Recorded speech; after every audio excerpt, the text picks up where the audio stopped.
ते सांगतो की पवित्र पोर्टल सुरू करायला अडचणी पंचायत आहेत. आता एक पहिली अडचण ही आहे की रोस्टरची तपासणी अजून झालेली नाही. का नाही झाली? इतके वर्ष का नाही झाली? आता ते सर लिगसी इश्यू आहे. तुम्हाला सांगतो की साहेबांबरोबर आम्ही माझ्या माहिती 2 वर्षापासून या रोस्टरच्या बाबतीमध्ये तुमची जे सेक्रेटरी काय नाव त्यांच्याबद्दल काय नाव?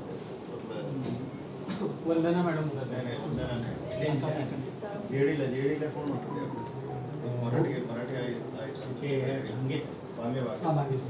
बांगे साहेबांनी त्यावेळेस सांगितले की साहेब आम्ही बांगे साहेबांनी 228/2015 सुप्रीम कोर्टात एक याचिका दाखल केली 2017.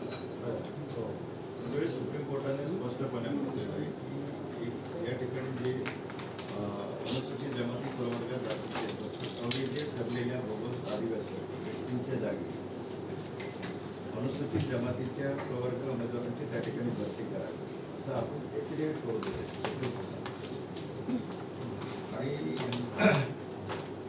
आणि पवित्र पोर्टल जे आहे बरं ते पवित्र पोर्टलची त्या ठिकाणी वाट बघायची काही गरजच नाही. म्हणजे तुम्ही जर समजा एकीकडे सुप्रीम कोर्टामध्ये एफिडेव्हिट करून देत आहे, एफिडेव्हिट केल्यामुळे तुमचं अंतिम झालं, मग तुम्ही पवित्र पोर्ट जे आहे कशासाठी आतापर्यंत बैठक केली? 2017ला आपण सुप्रीम कोर्टात दाखल केली.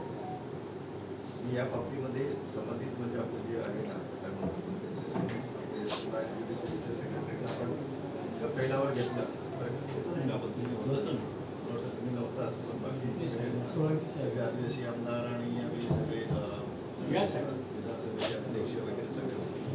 तर माझं काय म्हणणं आहे साहेब की 2017 सर आतापर्यंत या पवित्र पोर्टलसाठी वाट कसं स्वीकारतो? 17 काय झालं आहे 17 पासून आपण थोडं घटनाक्रम लक्षात घेतला पाहिजे. 17ला जो टीईटीची परीक्षा झाली ना ती वादामध्ये सापडली, त्याचं एक मोठं स्कॅन्डल झालं आहे आणि ते सगळं पवित्र पोर्टलच थांबलं होतं. एक लक्षात ठेवा सगळं मान्य आहे. मी आपली ट्रायबलच्या बाबतीत बोलतोय म्हणजे ते बिगर आदिवासींच्या बाबतीत मला काही म्हणायचं टीईटी परीक्षा ओव्हरऑलच होती सगळ्यांसाठी ट्रायबल पण होते ना. असं आहे ऐकून घ्या तुम्ही जरा ऐकण्यासाठी जरा थोडं शिकणं जरा तुम्ही कमिशनर आहात ना सुप्रीम कोर्टामध्ये एक बघा सुप्रीम कोर्टामध्ये तुम्ही एफिडेव्हिट करताय बरं का? सुप्रीम कोर्टामध्ये तुम्ही एफिडेव्हिट करताय मग एफिडेव्हिट केलं म्हणजे हे तुमचं फायनल झालं. आणि दुसरं म्हणजे काय माहिती की जे पैसा अंतर्गत जे शिक्षक आहे पैसा अंतर्गत जे शिक्षक आहेत त्यांचं पवित्र पोर्टल हे ट्रायबलच्या पैसाच्या अंतर्गत तेव्हा सुरू करायला पाहिजे होतं. आपल्याला सांगायला काय माहिती का टीएटी काय होतं टीएटी जे आहे ना की टीएटी जे ट्रायबलमधले जे पास झालेले त्याच्या बाबतीत जे पवित्र पोर्टल जे आहे ते सुरू करायला पाहिजे होतं. साहेब आपण बोलल्यानंतर मी नम्रपणे आपल्याशी बोलतोय त्यामुळे मी ऐकून पण बोलतोय आपला मुद्दा क्लिअर करायचा प्रयत्न करतोय. 17 साली ज्या वेळेला ॲफिडेव्हिट दिलं ना त्याच्यानंतरचा हा घटना ज्या एसटी प्रवर्गाच्या जागा आहेत त्या आणि नॉन पेशा क्षेत्रातल्या एसटीच्या जागा आमच्या ह्या एकच टप्प्यामध्ये 80% भरल्या पाहिजे अशी आमची दुसरी मागणी आहे. त्याचं कारण असं आहे की आता विधानसभेमध्ये रत्नागिरीचे आमदार महोदय भास्कर जाधव साहेबांनी एक विषय घेतला की रत्नागिरीमध्ये आदिवासी उमेदवारच भेटत नाही आणि ते न भेटल्यामुळे तिथे ओबीसी किंवा त्याच्या खालच्या कॅटेगरीच्या लोकांना द्यावं. आम्ही आहोत आम्ही असताना तिथे त्या ठिकाणी दुसरे उमेदवार दिले जात असतील तर तो आमच्यावर अन्याय आहे. आणि तिसरी मागणी आमची अशी आहे की 2019ला महाविकास आघाडीच्या काळामध्ये सुप्रीम कोर्टाच्या जजमेंटनुसार जे अधिसंख्य पदावरती वर्ग करण्यात आलेले आहेत जे ज्यांचं जात वैधता प्रमाणपत्र रद्द झाले तर त्यावेळेस सुप्रीम कोर्टाच्या जजमेंट प्रमाणे त्यावेळेस ऑफलाईन म्हणजे पवित्र पोर्टलच्या बाहेर जाऊन भरती प्रक्रिया झाली.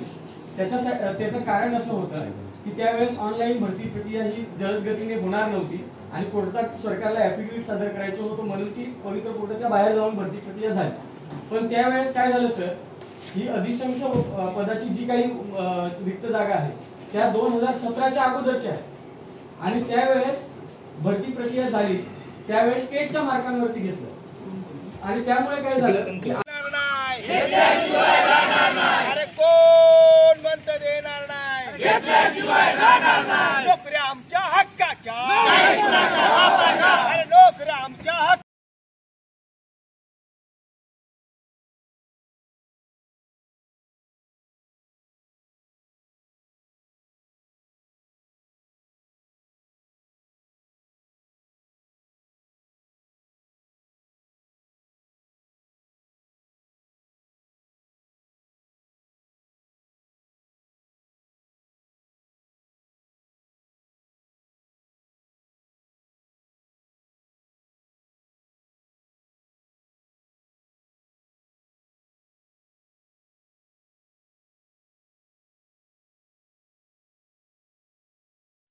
आहे